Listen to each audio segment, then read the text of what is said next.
Imagine waking up one morning and discovering that every single elephant, tiger, or even a colorful parrot in the world had disappeared. The forest would be silent, the savannas empty, and the sky far less bright.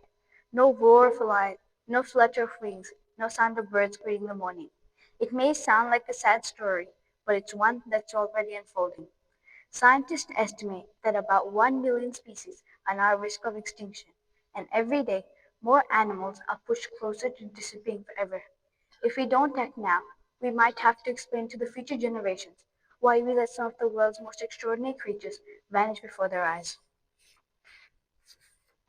I remember as a kid, I would always see little geckos darting across the garden walls and sunning themselves on the warm concrete. Over time, they just seemed to disappear. At first, I didn't notice, but then I realized I hadn't seen any for ages. It was so strange how something so ordinary could suddenly seem rare. Another memory is I was walking across my school grounds when I saw a bird perched on top of a classroom roof. It was picking at a juice box someone had left behind. I waved my hands to scare it away, but it didn't move. I knew this wasn't food for a bird or any animal. Seeing that could help me understand that small that even small human actions like dropping rubbish can create big problems for animals. Rescuing animals doesn't always mean saving giant pandas in China or elephants in Africa. It starts with simple life choices right where we live. In my old school, Lindis Primary School, we had a program called Rubbish Pickup Week. It meant a class got selected every week, and 5 people from that got selected every day for that week. Those 5 people had to pick up rubbish. At first, when this hadn't started, I would always see little dead birds trapped in rubbish pieces inside or outside the grounds of my school. It broke my heart to see them in this state. But once this program had started, it felt almost too amazing I hadn't seen a bird lying inside or outside the grounds. If all schools could start this, the impact would be huge. I've also put water bowls and feeders outside my house for the birds to take a drink or snack. For half an hour, they probably won't come near it, but that's okay. They just need to get secure with it. You can do it too. Ask an adult, or if you're allowed to, get a bowl from the kitchen and add water or bird food if you have any.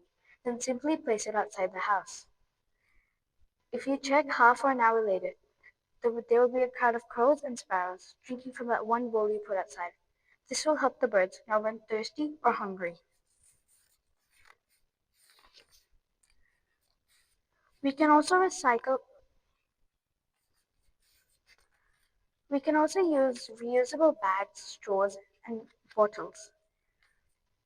We can recycle at home. Make sure rubbish goes in the bin so it doesn't end up in rivers or ocean.